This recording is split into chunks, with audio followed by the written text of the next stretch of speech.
wabarakatuh. Izinkan kami ingin mempresentasikan hasil diskusi kami tentang perencanaan wilayah di kawasan Eropa.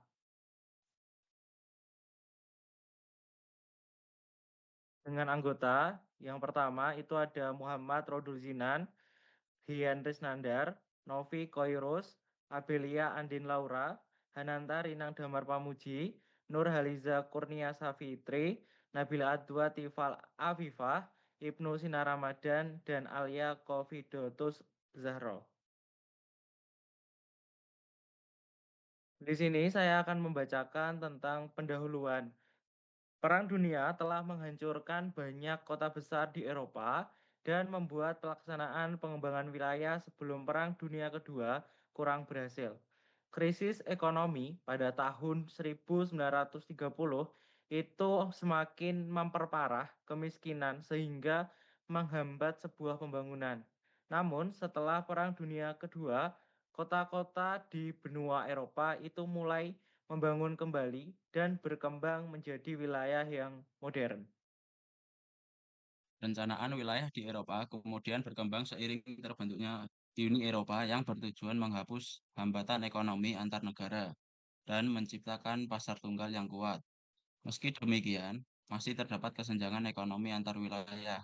Untuk mengatasinya, Uni Eropa mengembangkan kebijakan regional dan memberikan dukungan dana bagi wilayah yang kurang berkembang.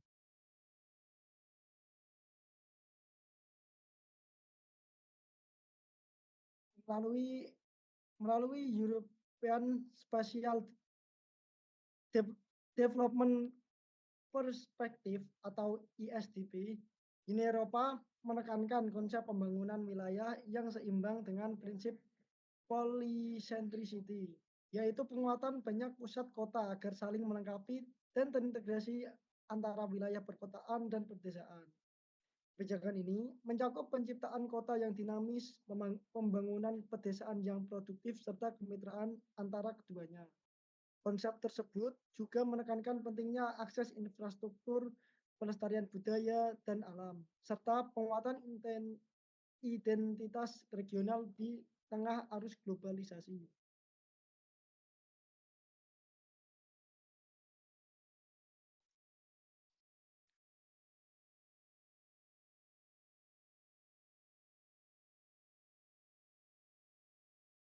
Jerman adalah negara federal anggota pendiri Uni Eropa.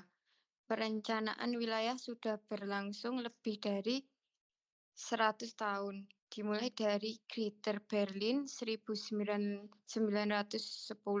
dan Ruhr 1920, reunifikasi 1990 antara Jerman Barat dan Timur menambah kompleksitas perencanaan.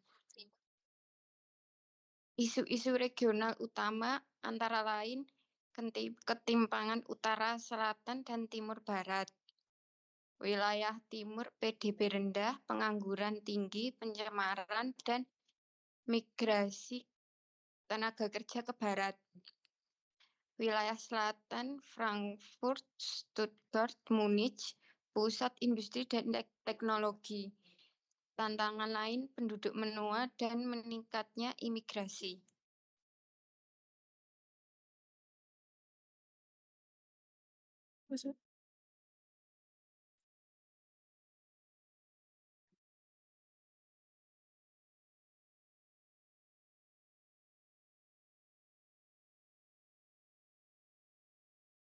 Struktur perencanaan federal, desentralisasi mencerminkan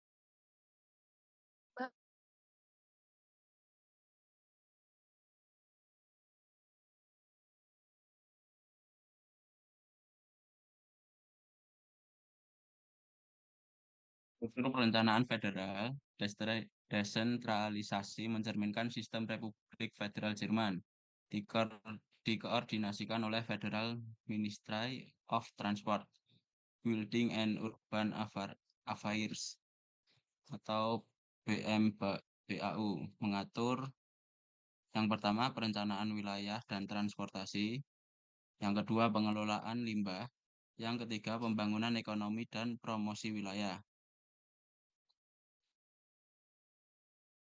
Lanjut.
Gambaran umum Prancis. Prancis merupakan salah satu dari 6 negara pendiri Uni Eropa. Jumlah penduduknya hampir sama dengan Inggris, tetapi wilayahnya jauh lebih luas. Menjadi contoh praktik perencanaan wilayah yang menarik, terutama terkait persoalan dominan kawasan metropolitan Paris.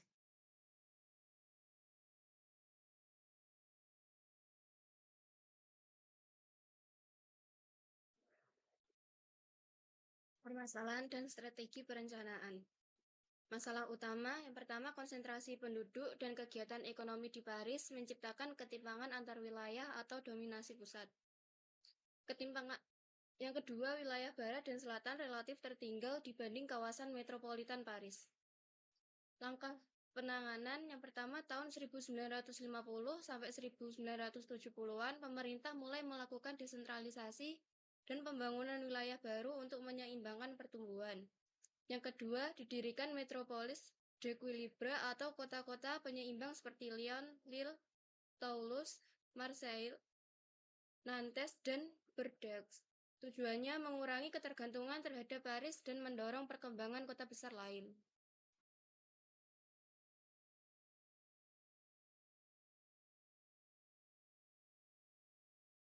Hasil dan dampak. Tercipta sistem perencanaan regional dengan pembagian wilayah yang lebih seimbang. Kedua, muncul kota-kota besar baru sebagai pusat pertumbuhan ekonomi di luar Paris. Yang ketiga, Paris tetap menjadi pusat utama namun dominasi mulai berkurang. Visualisasi peta wilayah perencanaan dan kota metropolis di Prancis menunjukkan kota-kota utama seperti Lille, Lyon, Marseille, Bordeaux, Toulouse, dan Nantes sebagai pusat penyeimbang.